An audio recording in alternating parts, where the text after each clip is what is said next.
So today I thought I'd show you the mind of one of the craziest special effects artists, uh, world known for his special surreal goriness.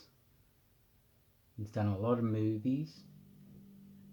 He's done movies like The Nightmare on Elm Streets, Freaked, um, Space Truckers, the Reanimator movies, which I have one of the props from the Reanimator movie. I think this was part two. No, it's part one. Part one. There was three parts. This is just a toy made by One Stars. This is pretty rare at the moment. I did a full repaint on it and added my own gore to it because it just lacked. And even though it's just a replica of his work, I wanted to give it his special touch. So that was the toy. The first piece I want to show in my collection is an original 1983 pamphlet he put out to do a show. It's called The Screaming Mad George Presents a New Year in Graveyard event. And he did all the artwork himself on the actual pamphlet. And you can already see it gets pretty wild. He likes to do some organic sort of combinations of humans with animals and reptiles and all kinds of things, and almost looks like the girl from the Ring. Some eyeball kind of king. It Took Guts, a film by Charlie Chicken.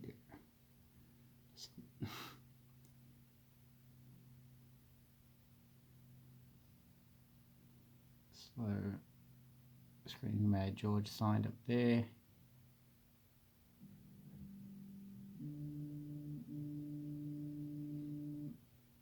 A friend gave me this as a present, and I absolutely cherish it. So that's the first piece I have. It's just a simple little brochure he did. The second pieces I have, and this is pretty rare. I've never shown anybody these. These are actual photocopies of his scrapbook. When he does doodling, he has a scrapbook, and these are photocopies of his actual scrapping. As I said, I've never shown anybody these. They are just photocopies, but these are original artworks.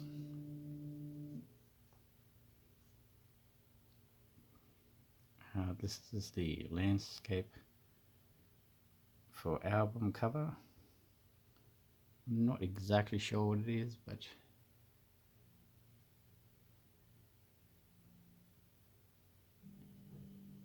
if anybody has ever seen these or has a clue as to what they mean, comment below.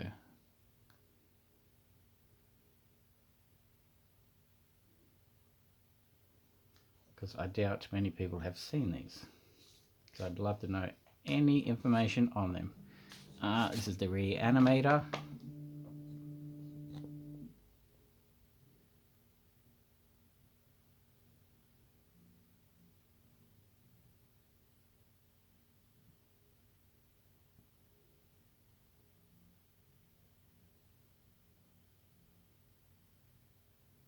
Classic Dr. Head up there.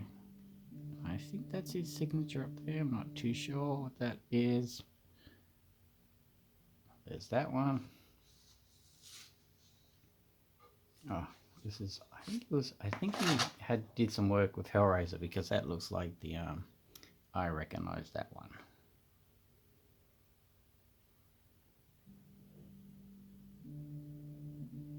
Really really cool. Even though it's just a photocopy, it's really cool to own something like this.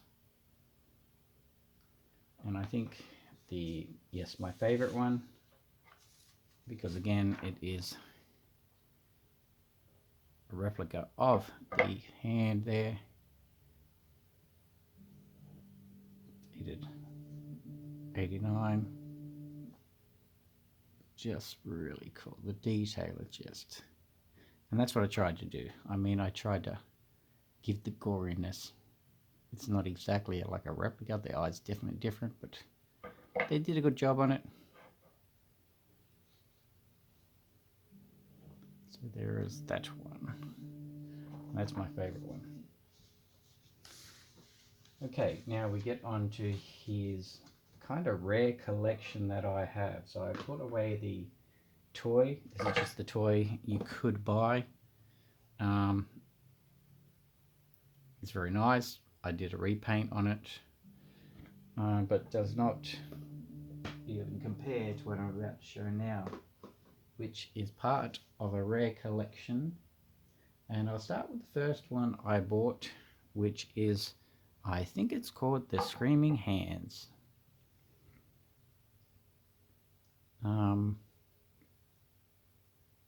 He also, I think it's called the Screaming Flower, because I have seen it held up in sort of that position, like a flower screaming, but he sits perfectly like that. The detail on the back is absolutely incredible. Just the way he's replicated the veins in the head, like a hand, is just crazy. The colors, and this is not painted. The only thing that's painted is the mouth. So all of this blue purpley veins are actually incorporated into the cast.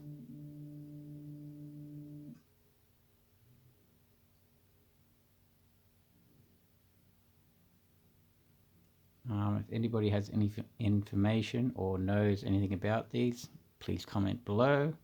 Again, I have rarely seen anything to do with these, just pictures.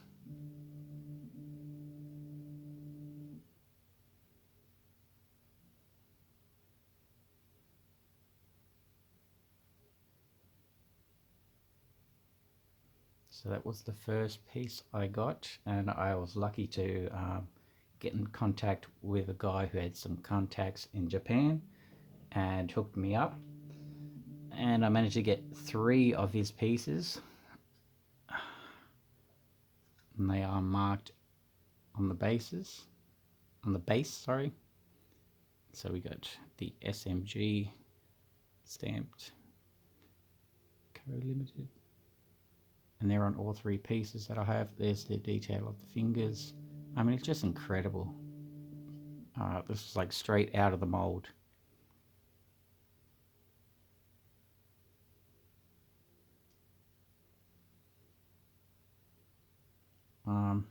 It's almost a one-to-one, unless, I'm not sure if he used real hands to sculpt off first. He probably did, given the fact of his reputation and work. But yeah, just the veins and the colors that just come out are just insane.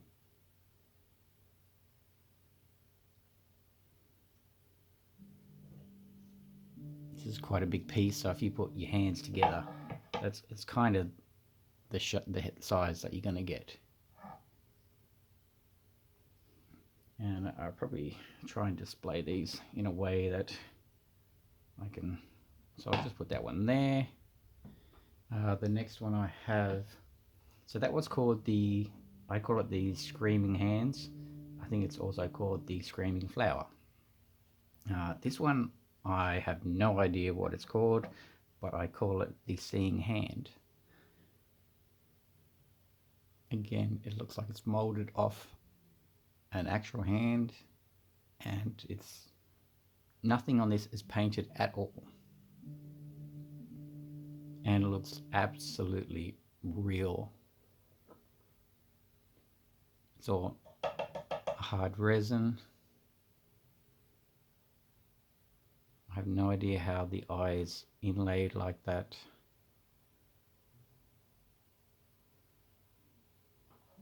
I'll take a closer look. Now this is probably one of the weirdest collections I have.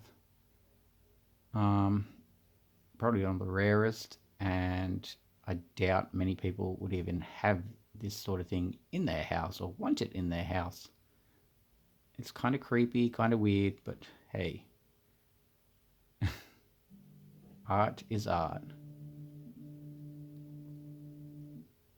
Again, with all the inlaid sort of purpley blue piping within the cast.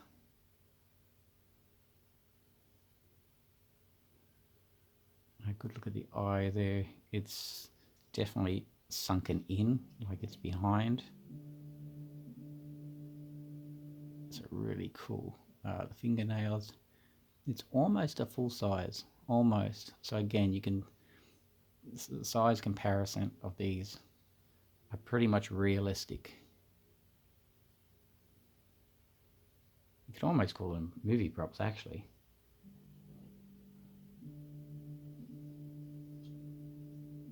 But just, yes, the detail is just incredible. I mean, all the veins, it just looks like a real hand.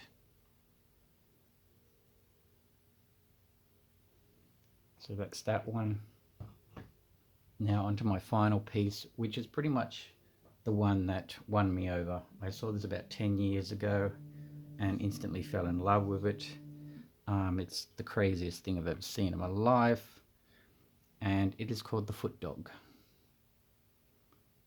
It is basically a full-size foot mutated into a dog. I just thought that was the coolest thing. I mean, again, with all the veins that are on your feet and wrinkles, it's just crazy. Then it just transforms into this, like a newborn ratish dog sort of thing. I'll get a close-up. That's the thumb there. That's his back foot, which is just crazy. And all this veining, just insane. Again, he's got his stamp down here. This won me over. When I first saw this, I thought, I have to have this. Took me 10 years, but well worth it.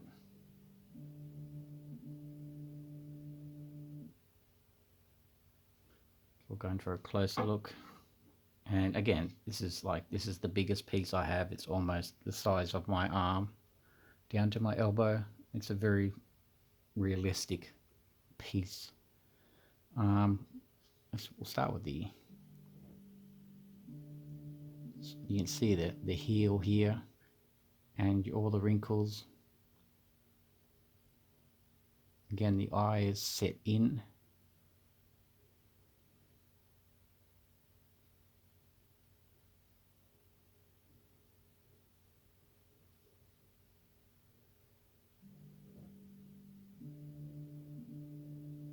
Again, this is all casted in one piece.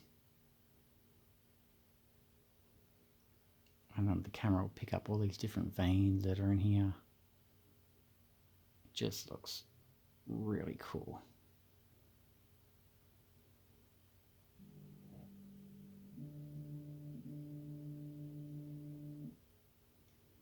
And like the skin is just drooping over the bones. It's just insane. Did a really excellent job on this. And there's that big toe. That was the sort of, that's what I fell in love with. The fact that he turned that back leg into a back toe, that was insane. Because you don't, oh, maybe it's 2 feet put together. But just, oh, all of this detail here, you can see it run all the way up here into there, and there's even like little tiny veins that come through here, all up here, down here. Just the colour looks insane. Just for being a raw cast. I mean, that's an art form just in itself to be able to achieve that. No paint at all. That is incredible. So that is my Screaming Mad George collection.